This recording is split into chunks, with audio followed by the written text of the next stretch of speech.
My name is Jereem Richards, Trinidad and Tobago national athlete, and you're watching Scoreboard on ACTN.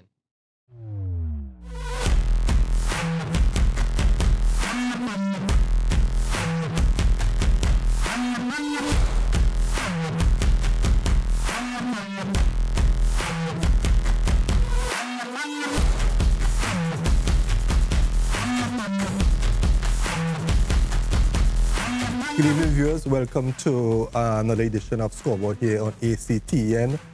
It's always a privilege and an honor to be in your home between the hours of 8 and 9 on a Tuesday afternoon. First of all, let me say a special, pleasant and blessed New Year to Trinidad and Tobago and to all the people who have supported Scoreboard and supported me during the last year. I hope that you will continue with your support because it's vital to keep the show going and to make sure that we are, a voice to be heard in Trinidad and Tobago, where sports is concerned. We're going to be talking tonight athletics, and it's an honor and a privilege to have the 2017 bronze medalist, 200 meters bronze medalist, and the gold medalist in the 4x400 meters at the 2017 World IWF Championship, Jereem Richards. Jereem, it's a pleasure and an honor to have you here with us. Thank you very much. A pleasure to be here. Off camera, we were talking many moons back when I first, had the opportunity to speak with you. You were still at Quantum Athletic Club. You yourself, Coach Trevor James and Marshall Sideno. Time has gone by so quickly. Now, let's talk a bit about, before we get into presently what you are doing now, let's talk about your college at Alabama. Because I really paid close attention to you in 2017 because that was your last year at university. And to me, that was the year when you really, started to, create that major impact. Take me through that. Well, it actually wasn't my last year. It was my junior year. Okay. So meaning that I had one more year after that year. I ended up graduating early. Okay. So it kind of seemed like it was my last year. But going to Alabama, I really went on a mission because after 2016, I went to the Olympic Games and I wasn't able to compete. But the experience that I gained at the Olympic Games was unlike no other. I saw records broken. I saw some of the top athletes in all nations, and it really inspired me. And I told myself at the Olympic Games and even after, I kept feeding myself that next time it has an international meet, I want to be there. I don't want to have to wait for anybody to say, okay, we should give Jereem a run. So I went back to the drawing board, and my off-season, I worked really hard. It was times that I didn't have no energy in the tank, and I just told myself, well, remember what happened at the Olympics? You didn't get to run, so is either you work hard now or same thing might happen again. So I really dug deep in the off-season of 2016, and from the first meet of 2017, it was just, the ball was just rolling and it was just fiery. And in terms of Alabama, it's a really good school. Roll Tide, that's what we say at Alabama. And yesterday we won the National College football game, so we're national champions in American football. So shout out to the football team also. But what I like about the school is a really close family there. Like, I actually felt at home there, not just having so many Trinidadians in the University of Alabama, because there's also Ruben Walters, Rennie Kwa also trains there, Dominic Williams, Janelle Belil, Rhea Thomas, and Portius Warren. So it's a really strong contingent of Trinidad athletes that train there. So I also feel at home with the locals and with my fellow countrymen. Okay. And you are one of the only 3 athletes from Alabama who have ever gone on to win an IWF medal. Yeah. Yourself, Karine James, and Calvin Smith. Another guy from Jamaica. I don't have his name at hand, but I know it's 3 guys. Okay. Right? I remember or recall that in university at Alabama, it was not always easy for you. You had many struggles. You want to talk about some of them? in the Division One, it really wasn't that much struggling, but it was more for me in junior college because I went to South Plains College in Lebanon, Texas before I transferred to Alabama. And the support system there is kind of different. Where a Division One college could give you stipends every month, some junior college don't have that money to facilitate that. So it was more struggling in junior college. But in terms of Alabama, we had everything there needed. We had the facilities needed. We had the supplements, the food for you to get after, to fuel yourself before and after practice. You know, we had the medical staff. We had everything there just waiting for you to tap into. So I would say that we really had everything there. And I was blessed enough to have my coach from South Plains College. Even before I signed to Alabama, he got a job to the University of Alabama. So he left from South Plains and went to Alabama, and I followed. Now, when you look back now at your days at Alabama, what are some of your accomplishments that you hold dearly, you know? What I really hold dearly, I remember coming, when I first came into Alabama and I looked at the 200-meter records. 200 meters has always been my favorite event. I like the 400 also, but I feel more comfortable running the 200 meters, and I really like it because whereas in a 400, I would feel tired and really fatigued after. 200, I really don't feel that tired, and I recover faster after 200 meters. So that's why I prefer it. But coming into the school, when I looked at the records on the indoor and the outdoor record, I was like, well, the outdoor one was a little bit more easier for me to get in a sense because I was like, it was 1999, and I was like, that really not that bad. Whereas the 200 one indoor was 2032. So I was like, maybe I would see how the season progresses. And when I opened in January of 2017, I ran 20:57, and I was like, well, okay, this could actually happen. I could actually break this record, and I was able to break the indoor and outdoor record in the 200 meters. So, you know, I'm thankful for God for that because I really, really worked hard this year, and to put my name on the board with such great athletes that passed through Alabama, and to take down the record of Calvin Smith, because he had the indoor record and the outdoor record, sorry, and DeAndre Batson, he had the indoor one. To take down some of these high caliber athletes' names off and put my name there. I just hoping I could motivate the younger ones who come into the school to keep that repetition up, because we recently started to get the ball rolling in track and field too. So I hope that my recent success at Alabama and everyone else before me and so on and so forth could draw better athletes to go there, because it's a really good school and a really good program. Oh, that's a great point you bring up there, because we eventually we're not going to be seeing the likes of the Richard Thompson and the Keston Bledman and these guys, because I mean they have been around for some time, and the younger one needs to see somebody there, you know, who they can use as a role model, who they can pattern themselves off of. That is why I already started, you know, trying to get to you to tell the public about, you know, your life outside of Trinidad and Tobago at university, because you mentioned so many different things at Alabama that you wasn't in need of, because you had these things there. Now, athletes at home don't have the luxury of these things. There are those who might be very good athletes, but not given the opportunity to get a scholarship or an opportunity to go abroad. So they have to remain here, right? What sort of advice can you give to them? Because, I mean, we hear so many times over and over about the different plans, you know, what they're going to do, how they're going to do this, but still, you know, some has never been done. What advice would you give to the young athletes to keep them motivated, to keep them focused? I mean, you had a lot to keep you focused, because you were rubbing shoulders with, you know, as you said, you went to the Olympics, you saw this one, you saw that one. At university, you're meeting different people. Yeah. So you have that.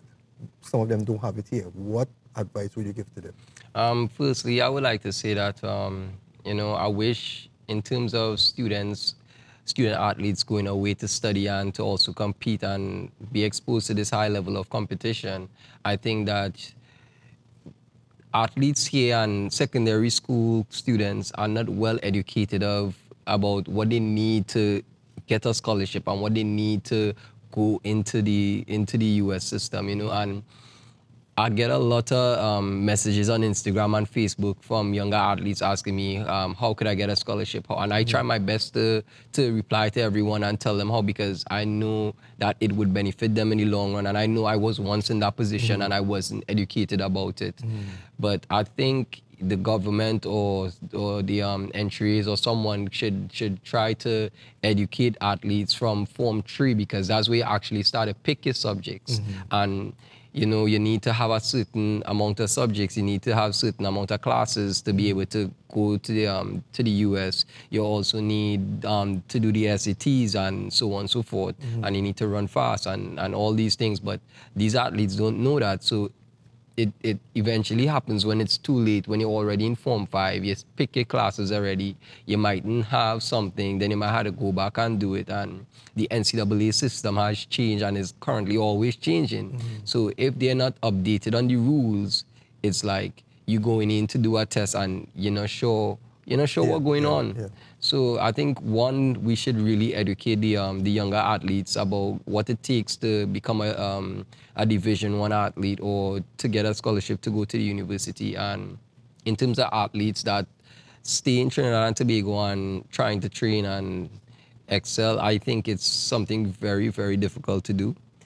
The level of competition is not as high as it would be in the US. I think that athletes here need to be twice as focused, because we also have the distractions of being home and carnival and all these other stuff, because once you're home, you have a lot of distractions, I think. But it is possible. Jehu was a professional in Trinidad and Tobago and he did it. But my experience, I think it would be easier to go to the US and go through that collegiate system, because it's such a big pool of quality athletes. You have no choice but to step up. You know, you have no choice but to step up if you go to the US. So I think that for me, it was the best move, and I think it's a really good move, because you're getting to the US, you had to start rolling one time because everyone there running fast. But were you prepared when you got your scholarship? Were you prepared for what was expected of you when you went abroad? Because I know that you're going on your own, right? First time. Now, you said earlier that what the relevant authority should do is around Form 3, educate. But was Jereem educated to handle what you met at the university, and how did you cope and manage? I would say I would say yes and no. I was prepared in the sense that I knew that I would have been on my own. I knew that I would have to be responsible and respective in the sense that this wasn't my country, and you don't want to go over to the US and do something wrong and get in big trouble because you're not from there. So, you know, I was ready and prepared in that sense, but it was still hard for me being away from my parents, being away from my family members. And what really helped me out was that I went to South Plains College, and me and Dominique Williams, we left Trinidad at the same time and went there together. So I had someone to share that experience with, and also Elton Walcott and Shoshona Mason. They were also two Trinidadians that I met there when I got up there. So I had a lot of people to share that experience. And there's a lot of other Caribbean athletes that was there too. So once you go there and you make friends, and especially Caribbean friends who we have similar struggles and you could actually relate to, it will be easier for you to deal with some of these things. But you need to be level-headed. You need to stay focused, because it will be very easy for you to lose focus and you might get yourself in trouble. So, you know, you just have that focus and remember everything your parents tell you. Be disciplined and have that morals. What about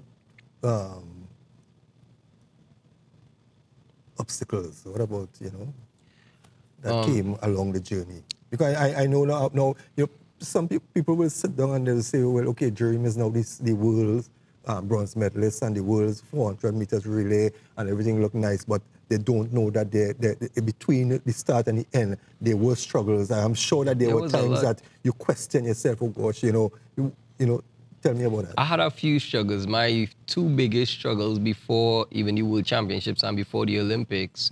My first struggle, well, after my first year in college, I placed third in the 400 meters as a freshman in junior college, and I was one of the favorites coming back in. I ended up winning indoor and outdoor 400 meters as a sophomore. And that year, I also had a sports hernia and I did surgery. So I signed to Alabama that year. And while recovering from surgery, I was wondering like if I would ever run the same because I couldn't walking, even how I was walking was feeling different. And it took me a while to be able to jog and run. And even when I was able to run, my style of running felt different based on the surgery. So I was questioning myself. And at that point in time, it clicked where, you know, I told myself that track and field can't only be your only career. You need to have something to fall back on. And growing up, I heard a lot of times that people said, okay, well, sports doesn't last forever. And I was growing up, I heard it a lot. And in my mind, I was like, people just say that, like, you could be a sports star forever. And after I did surgery, that's where it really came to me. And I was like, what next? Yeah, what next? Because God forbid I'm not able to run again. I need to have some kind of papers for me to be able to get a job. And that was one of my struggles, one of my biggest obstacles, but I overcome it in 2017. But when I signed to Alabama, my second obstacle was that they didn't have enough money to take me when I signed. So I finished junior college in December of 2015, and I was supposed to start Alabama in January of 16. And with them not having the money to scholarship me, I needed to wait till May until I could start school. And with that happening, I couldn't enter Alabama at all because it would have been illegal for me to stay there. Yeah. So I had to come back to Trinidad and Tobago from January to May of 2016. And me being somewhat of an adult and an adolescent, I was 21, 22. I did not want to ask my mom for money to go to practice to do this and to do that. I was like, well, I'm old enough to try to get a job and work and train at the same time. So I ended up getting a job with Precision Fitness, where I was a personal trainer.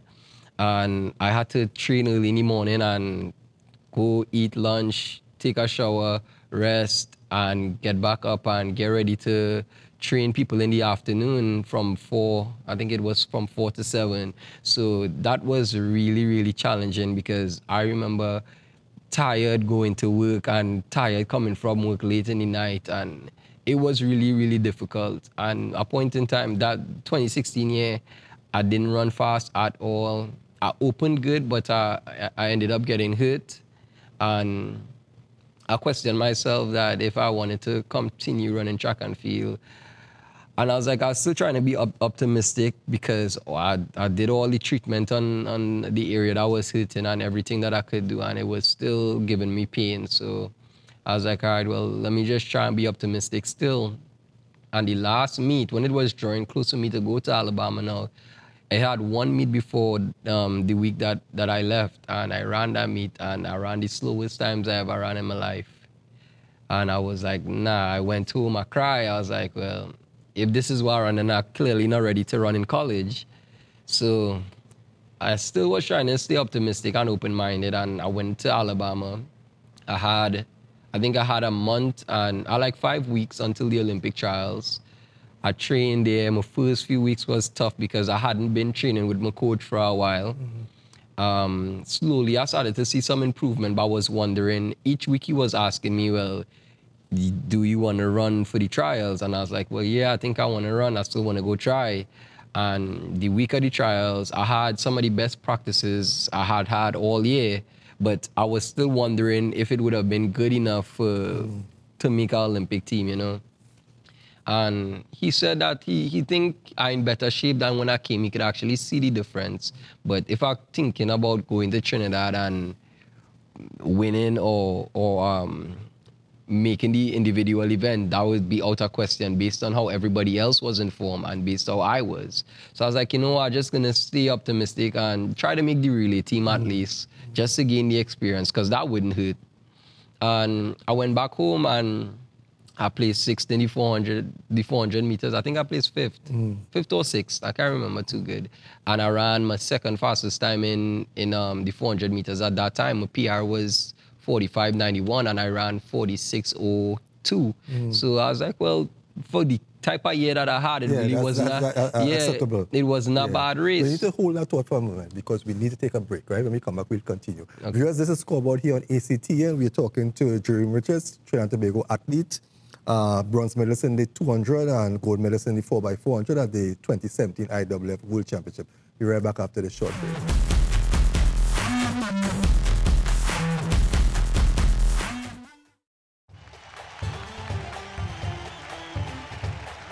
Now changing your question. What I would say, Steve, is this.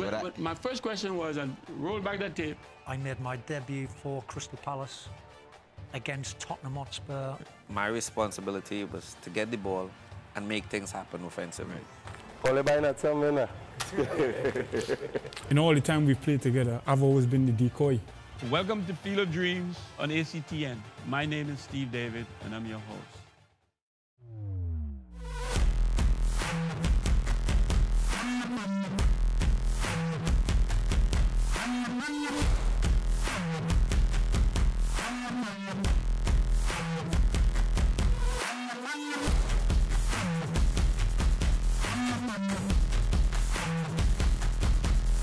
Good evening, Trinidad and Tobago. Welcome to another edition of Scoreboard here on ACT, and it's always a pleasure to be in your company every Tuesday evening between the hours of 8 and 9. Welcome to the new season of Football 101. I am your host, Joshua De Matos. Well, it's time for your weekly football news update. I love you, Messi. Unfortunately, kiss the badge, kiss the badge. Oh, what's that?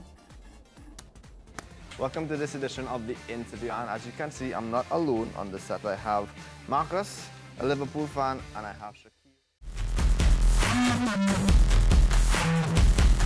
Welcome back, viewers. Welcome back to Scoreboard here on ACT. And during before the break, you ended where you, after a disappointed run, you finally, did a quick time, right? So continue.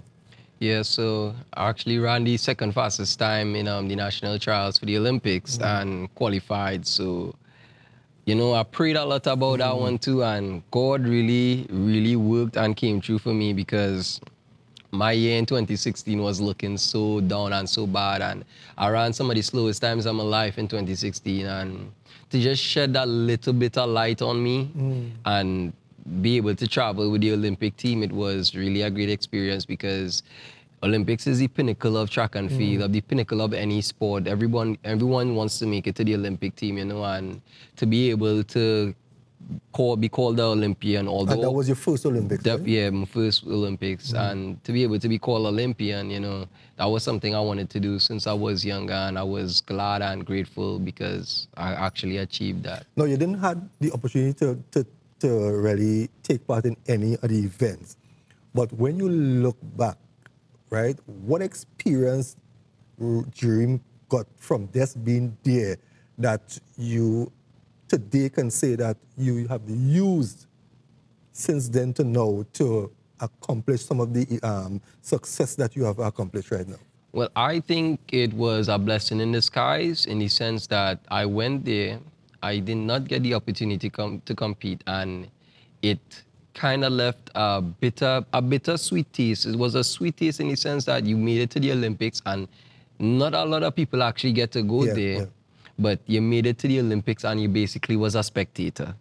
So I was like, well, this is not gonna happen again to me. I was really, really inspired and motivated by my teammate, Marshall Sideno, because he did exceptionally well in that 400 meters. He came sixth or sixth? He placed fourth in a national record of 44.01 in a record-breaking race. So I was even more motivated by that. And I just told myself, well, if all these athletes could do it, I could do it too. So I went back to the drawing board and worked twice as hard and had an exceptional year the following year. Now let's talk about the preparation going into the World Championship. Well, the preparation going into the World Championships was my entire collegiate season. it had a lot of ups and downs. Not really downs, I would say, but things that made me learn how to run the 200 meters or how to run certain races, because I started off winning the SEC indoor title in the 200 meters, but I was second place at nationals in the indoor 200. And I was favorite for the outdoor SECs, where I placed third. And each race, I take it as a learning opportunity, whereas if I know I executed something wrong, I'm going to change it around the next time. And in SECs, I was tight and I was just not running relaxed. So I was like, okay, I'm going to change that for the next time I ran. And we did it in the NCAA regionals, and I ran 1997, which was my fastest time. I ran 19 in SECs, but it was wind dated. But I ran it legal in the regionals. So I learned from my mistakes from the races before. Went into the college nationals, and well, I tried my best there, and I still finished third. So I was like, well, okay, but I really learned a lot from this season. Each race, looked it over a million times and saw what I did wrong or saw what could have been improved, and I worked on it each time. So each time I got on the field, I just tried to do my best and give 100% and improve on where I could have improved. And going into the World Championships, it was, for me personally, one of the most relaxing meets of my life, because whereas I had to run for Alabama and get points for the team so we could be a national championship team or be a top-ranked team, it was doing it for Trinidad and Tobago, but I doing it for myself also. Yeah. So I was more relaxed, and I think even God took some of my nerves and gave it to my family members and my coach, because before I ran each race, my coach was telling me, that he couldn't sleep the night before, and he went to bed late sometimes knowing that I had to run. And even my sister, she told me that she threw up when she knew I was gonna run. So, and I was normal. And I remember before the finals and the semifinals, I spoke to my coach and I was like, well, his name is Blaine Wiley. So I was like, Coach Wiley, am I supposed to be nervous? And he was like, are you nervous? So I was like, no. He was like, well, then you're ready. And it was even weird to me, because usually I still have a little bit of nerves in me. I don't be scared, but I have a little bit of nerves knowing that there's a race gonna come. And I was just normal, like it was practice. So, you know, I'm thankful and gracious to God, because just having that confident spirit with me in the World Championships, it really helped me out. Coming into the event before the finals, and then you end up in the finals, you know, and you realize that, Jereem have to line up against people like Wayne Van de Kerk, who seemed before the World Championships unbeatable. You had the guy from Botswana, Isaac Makwala, right? What it was like for that final, lining up and seeing these guys there. I know you said that you wasn't nervous or anything, but you had to be in some frame of mind realizing that you have made the finals and this is where it's all about. I can't go back to the first round, the second round, but this is where it is going to happen here. Knowing that I lined up against these high-caliber athletes, Wayne Van de Kerk being a record holder in the 400 meters, Isaac Makwala was the fastest man based on season's best in the 200 meters. I wouldn't say I wasn't studying my competition. I went in the race knowing that I had to go out there, execute, and I had a really high chance of winning based on how I was running throughout the rounds. And I was really confident that I was going to win it, because throughout the rounds, I was very smooth, very relaxed, and I was glad to see that some of them actually ran hard in the prior rounds, you know, and they got harder semifinals than I did. So going into the finals, I was really confident. I didn't underestimate, none of them do, but each race I go into, regardless of who is in the race, I tell myself that everyone is equal until you cross the line. So someone could run 19:19, they have to do it that day to beat you, you know? So I keep my mind open in that aspect, and I wasn't faced by anyone. No, in that finals, I think coming around the bend, you were in 6th position, right? Tell me about the strategy you had for that race, right? Because, I mean, in 6th position, coming around the bend, right? At that point in time, what was your focus? My focus at that point in time, honestly, was just to stay relaxed because I didn't get the best of starts because I didn't get the gun when I wanted it to. So from the start, I was in the back, and after my first 2 steps, I stumbled a little bit, and I was asking myself, should I just try to floor it now and give it all, or just stay relaxed and wait and see what happens? And I just quickly remembered some of the races that I ran before, where I tried to push all on the turn, and I locked up coming home. So I was like, you know what, stay relaxed, stay open, stay fluent, and the race is gonna come back to you. So coming off the turn in 6th, I looked across, I saw that I was in 6th, and I was like, well, okay, just stay relaxed and open your hips, and the race is gonna come back to you. And midway into the last 100 meters, I looked across and I saw that I was in 4th. So I was averaging where we were towards the line, and I was like, well, I have a chance of getting a medal. So I kept running, kept my hips open, and stayed relaxed, but stayed aggressive, trying to go to the line. And the closer I got to the line, I realized that it was going to be a close finish. So now it was just to time the dip and see what place I finish. And I mean, I finished 3rd. Some people think to this day I came 2nd. Well, I was not going to tell you that because honestly, up to now, if you look at the finish, it appears that, you know, you were 2nd. Eh? But after the race and you realize that you came 3rd, what was the whole mindset? What was going through your mind at that point in time? Because up to that time, we had not done anything, you know, that we could have cheered about in the other races. But you now has brought hope now with this bronze medal. What was the whole mindset like? Honestly, I was just thankful to God that I got a medal. It was my first championships. I have a whiteboard back in my room in Alabama, and I wrote down a lot of goals for 2017, and I was able to cross out a lot of them. And one of them before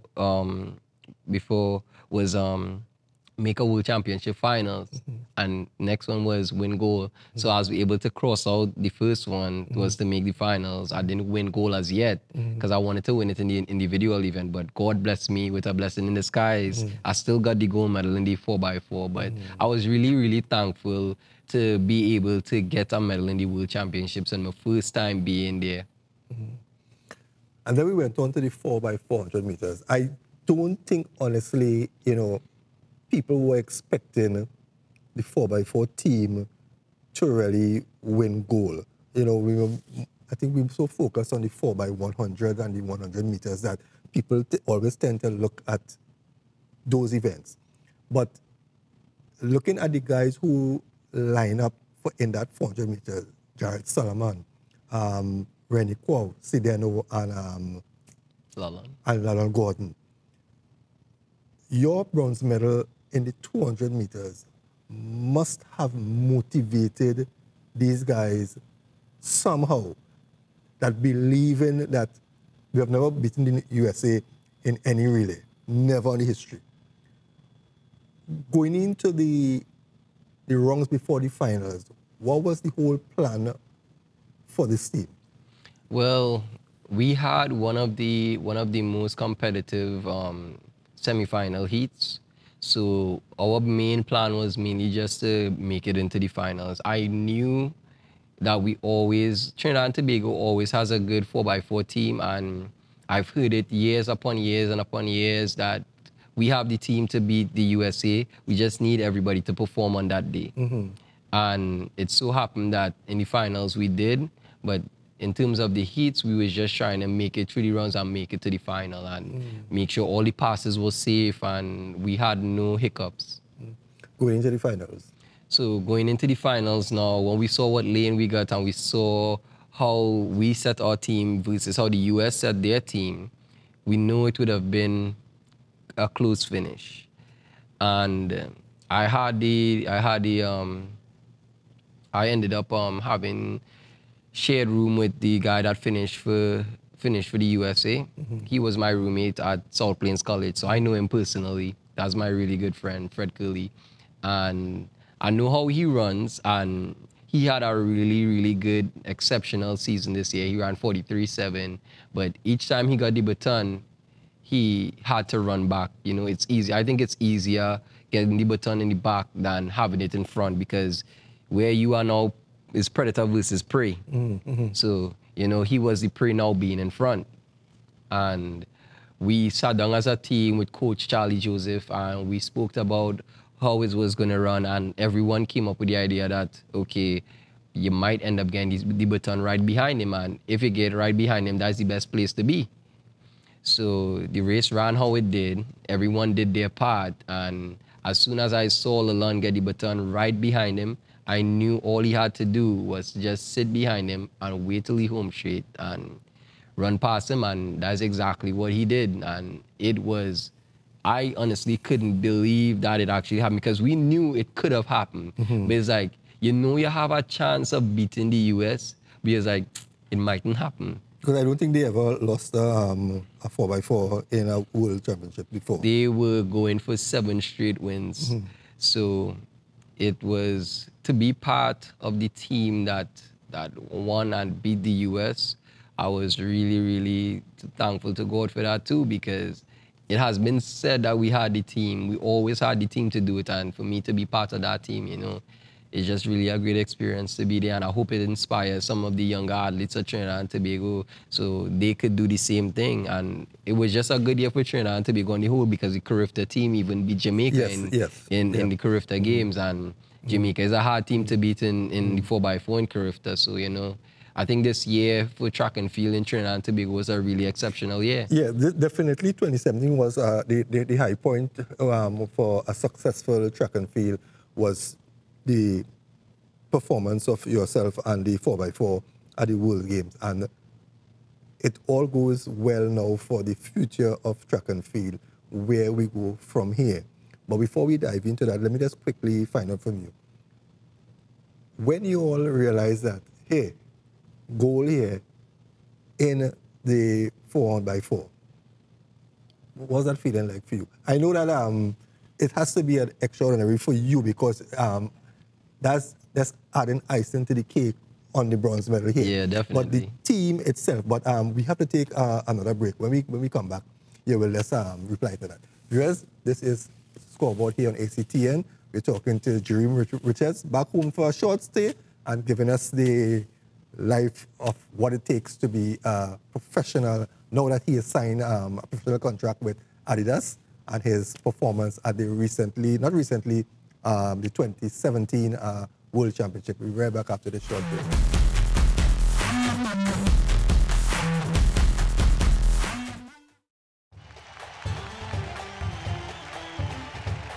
You're now changing your question. What I would say, Steve, is this. But my first question was, and roll back that tape. I made my debut for Crystal Palace against Tottenham Hotspur. My responsibility was to get the ball and make things happen offensively. In all the time we've played together, I've always been the decoy. Welcome to Field of Dreams on ACTN. My name is Steve David, and I'm your host.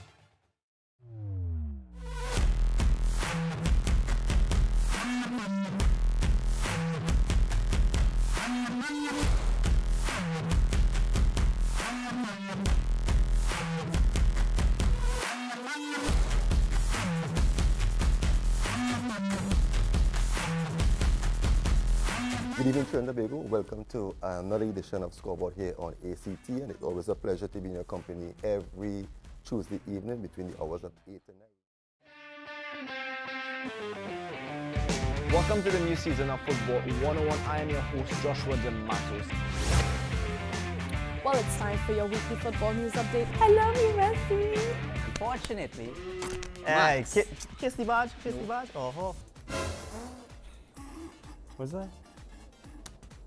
Welcome to this edition of the interview, and as you can see, I'm not alone on the set. I have Marcus, a Liverpool fan, and I have Shaquille. Welcome back, viewers. Welcome back to Scoreboard on ACTN. Jereem, crossing the line ahead of USA and realizing this is what we came here to do, and we have accomplished it. Some teams have been going to these events years upon years and could not have done what you all did. Major success, and I think what even made it greater is to know that you all beat the mighty USA. At the end, what was it like? It was unlike no other, knowing, because you expected so much from it. You knew that your national anthem was going to be played, and it's not something that you get to experience. That was the proudest moment of me ever singing. All the times I ever sung my national anthem, that was the most important time that I ever sang it. You know, even before the race was ran, Coach Charlie Joseph, he said, we're gonna blind them. So that was kind of our slogan going into the race. We're gonna blind them, because it would have been something that they wasn't going to expect. So they would have been blinded to us beating them, you know. And the experience was really unlike no other. The crowd in London was exceptional. We got the support of all the Caribbean nations. The Jamaicans hugged us up, every Caribbean nations. I saw so many people from Trinidad and Tobago, flags in the stadium, you know. We would be walking around the stadium and you would see a flag far, far, far up in the stands, and you know you had to greet that person because we just won a gold medal, you know. It was really good, because we did not only Trinidad and Tobago proud, but the Caribbean in extension. Now, you all came back here. You received a lot of, you know, praises. You know, you all have been voted top team of the year. You were recently NTA's athlete of the year. As a Trinidad athlete, do you think that the people, do you think they appreciate what you already do out there? Now, why I'm asking this question here is because we feel everybody must be a winner, right? We saw it when Keyshawn Walcott won the gold medal at the Olympics. The year before that, when they had the NTA's championship, the stadium was empty. But when Keyshawn came back, the airport was filled to capacity. As an athlete, how do you all feel? What's your feeling like knowing that when you go out on the track, you must do good, you must win a medal, or your people home is going to criticize you? Let me just touch a little bit on the support. Quite frankly, I'm kind of disappointed in terms of how Trinidadians support track and field on the whole, because if we have Trinidad and Tobago playing a football match, everybody filling up this stadium. If we having T20 cricket, everybody filling up this stadium. And in track and field, is only who used to run track and field, or who parents or who friends know who would come and watch track and field. But when it's time for the Olympics or the World Championships, everybody's experts. I think Trinidadians, well, Trinbagodians, sorry, we should support track and field more, because you could see some of the athletes before they get medals. You could support some of the athletes and say, well, I know him since he was a little boy and he grew. You could see how your athletes grow in a local country and then go out there and send them off to the international field and say, you could be proud because you saw the progress of this athlete, but all we see is the end product, and then embrace that. But it has so many charms. For example, when Keyshawn Walcott, before he won that Olympic medal, he won Carifta Games, he won CAC, he won World Juniors, and then he won Olympics. Not a lot of people would know that he was on a winning streak before he won the Olympics. And it just goes to show how poorly track and field is supported by Trinidadians. We only know this sport when it's out there, and we criticize it when we do bad, and they don't know. People in Trinidad and Tobago really don't know and understand the sport of track and field, but yet when we do good or do bad, they're first to say something. So I think Trinidadians should just come out and support the sport first, see the progression of the athletes, understand the events, and just give us support and love on the whole, because it could really go a long way. Now, After the World Championships, you signed you turned professional, and you signed your first major contract with Adidas. How did that came about? So after the 200-meter finals, I really weighed my options and see if it was better for me to continue going to school and finishing my last year collegiately, or going professional and starting my career as a professional athlete. And I looked at it always, I prayed about it, and I even spoke to my parents about it, and it was best for me to go professional because this year is not a full international year. Some of the meets are earlier in the year, which if I was in school, I wouldn't be able to compete in. And it would have been harder for me to get a contract in 2018, whereas I've already established certain things in 2017. So it was just right for me to go in this time.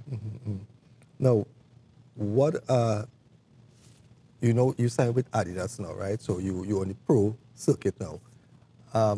Tell us how that operates. What's, you're going to be into more international races. What for the younger athletes, explain to them what is it like to be a professional athlete, signed with a professional sponsor, and what it takes, because I'm sure that there are certain things that you have to be, up there, You definitely need to be one of the best athletes in the world.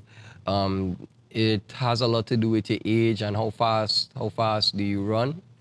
Accomplishments go a long way. So if you were a champion, if you're younger and you were a champion in Carifta or World Juniors or World Championships, or you medal in some of these international events, companies tend to look at those type of prospects. And in terms of the life of professional, I'm now going to start mine, but what the knowledge that I have about it is that this is now your job. You basically race for money, and you compete for money, and you need to be in a certain amount of races to get that exposure and stuff like that to also help out your brand. So I'll be having my first professional meet on February 10th in Boston. I'm not sure what event yet, but February 10th in Boston is going to be my first professional meet. So I'm definitely looking forward to that one. What 2018's hold for Jereem right now? What's your major focus, and what can we expect from you? My major focus in 2018 definitely is going to be the Commonwealth Games. I had a bad taste in my last Commonwealth Games in 2014, in where I got knocked out in the 200 meters from the heats. And I'm just trying to go back there now, and also looking forward to race against Wade Van Niekerk again. Once he's healthy, I wish him a speedy recovery. Once he's healthy, I'd like to race against him again. So that's definitely one of the highlights of the season for me. But I'm just trying to stay consistent and have a good first professional year.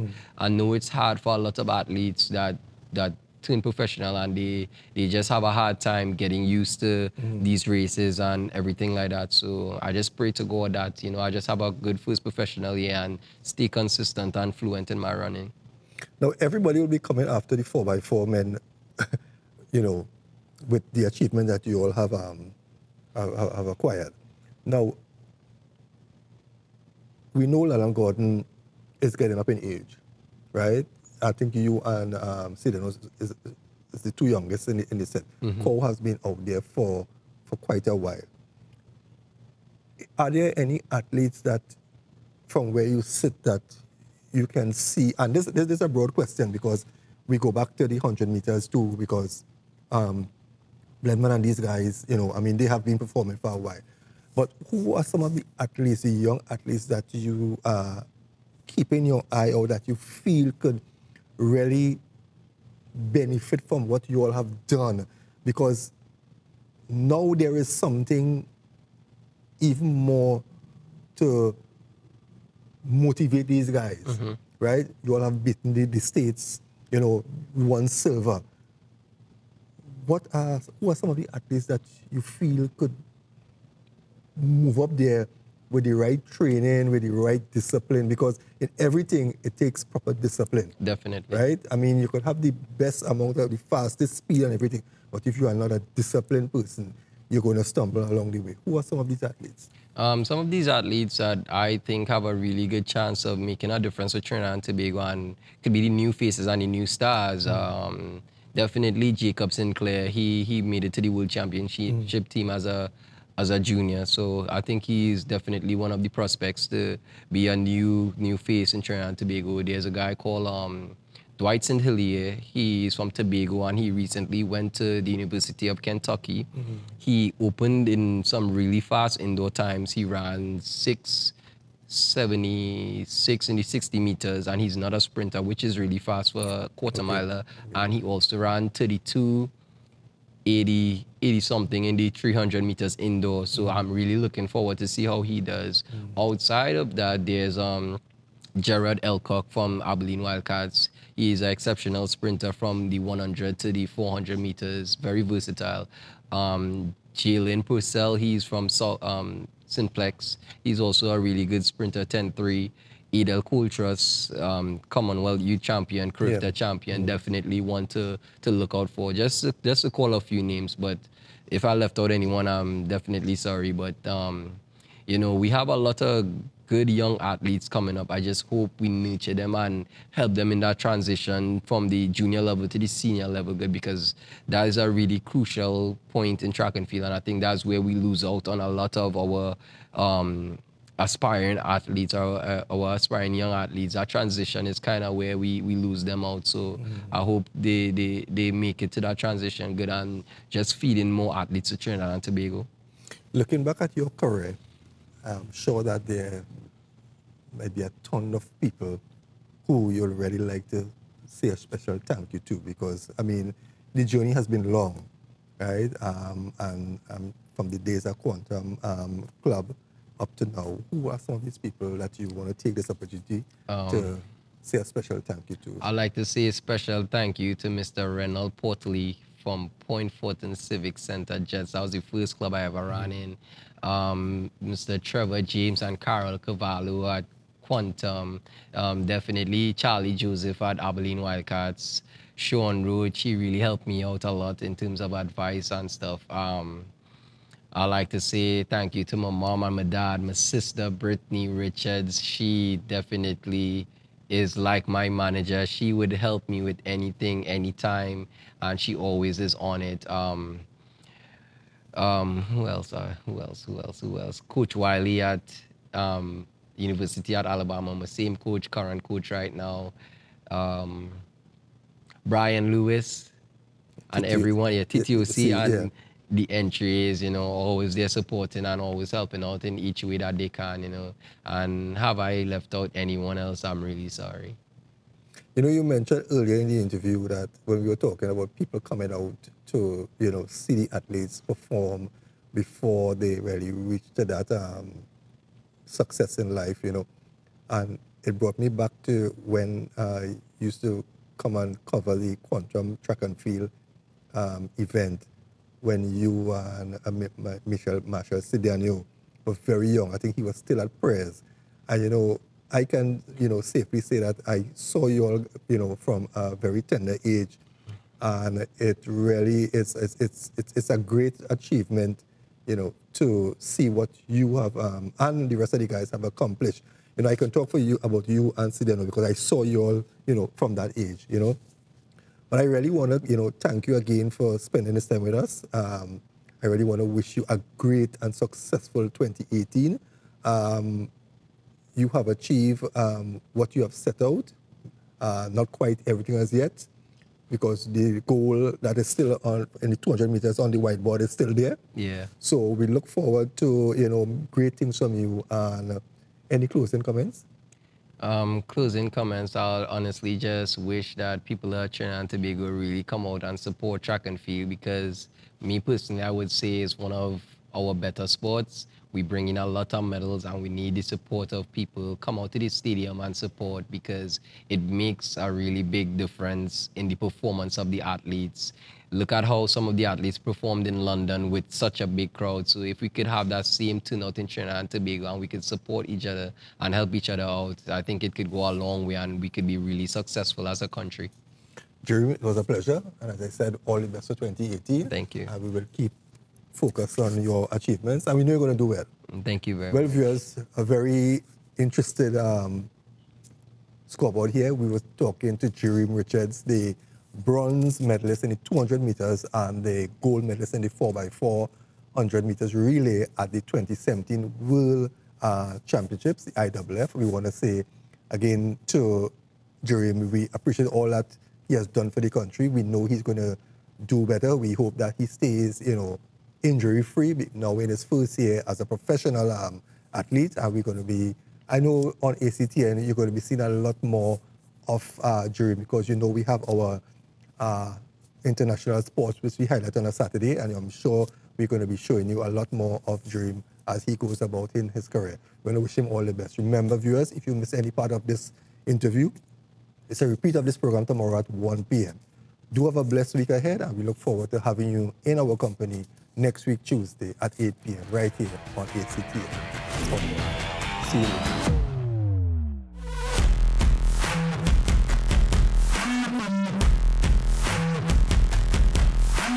Yeah.